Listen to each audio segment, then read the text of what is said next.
मैं आपको अपने चैनल सवाजी मसाइल में वेलकम करती हूँ। जिन दोस्तों ने अभी तक मेरे चैनल सवाजी मसाइल को सब्सक्राइब नहीं किया उनसे मैं रिक्वेस्ट करती हूँ कि प्लीज जल्दी से मेरे चैनल सवाजी मसाइल को लाइक करें, सब्सक्राइब करें और अपने दोस्तों में इसकी लिंक शेयर करें। इस शख्स से ये सवाल आया है कि मैंने अपने यहाँ से बहुत ज़्यादा ख्वाहिशात को पूरा किया है, यानी हैंड प्रैक्टिस जैसे कहा जाता है, और बहुत ज़्यादा की है। अब मेरी शादी करीब है, इस सूरत में मैं क्या करूँ? हकीम मोहम्मद अख्तर साहब अपने अक्सर मफूदात में लिखते थे, अक्सर अपनी किताबों में ये लिखते थे, अक्सर अपने दर्स में बयानात में बात बताया करते थे कि जब तक कि हम अपनी नज़रों की हिफाजत नहीं करेंगे, जब तक कि हम अपने आप को बताएंगे नहीं शैतानी इस्तेमालों से, जब तक कि हम इंटरनेट की ख्वाहिशात से नहीं बचाएंगे, तब तक कि हम इन चीज़ों से नहीं बच सकते। और जो शख्स इन चीज़ों में पड़ जाए, यानी इसको ये लत लग जाए, वो बंदा कभी भी इन चीज़ों से नहीं रोक सकता। अल्लाह ही तौफीक देने वाला है, अल्लाह की तौफीक देने से वो बंदा रोक सकता है, वरना उसको कोई दूसरी ताकत नहीं रोक सकती। चाहे उसके साथ हुक्मा अपनी अमल कर ले, चाहे डॉक्टर उसको की दवाइयाँ दे दे, चाहे कोई साइकियाट्रिस्ट उसका इलाज कर ले, या कोई भी मतलब दुनिया के किसी भी पेशेवर आदमी से उसका इलाज करा लिया जाए, उसको दिखवा दिया जाए, वो बंदा नहीं रुक सकता।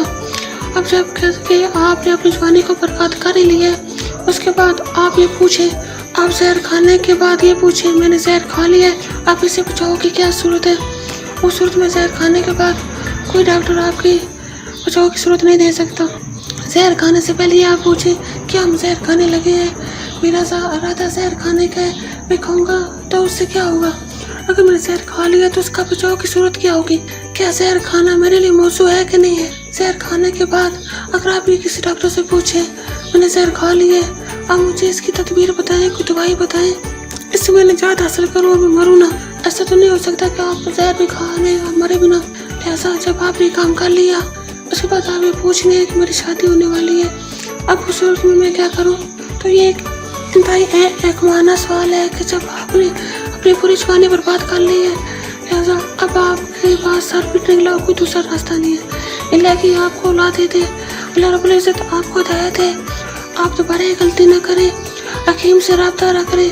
हकीम के पास अक्सर ऐसे दवाइयाँ जड़ी बूटियाँ होती हैं जिनके जरिए अल्लाह रब्बुल इज़्ज़त ऐसे नौजवान को शिफा अता फरमाए।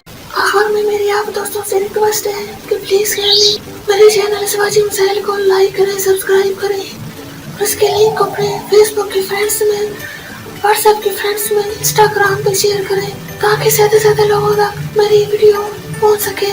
अब मुझे इजाजत दीजिए, अपना बहुत ज्यादा ख्याल रखिएगा, प्लीज दुआ में मुझे याद रखिएगा। ओके, अल्लाह हाफिज।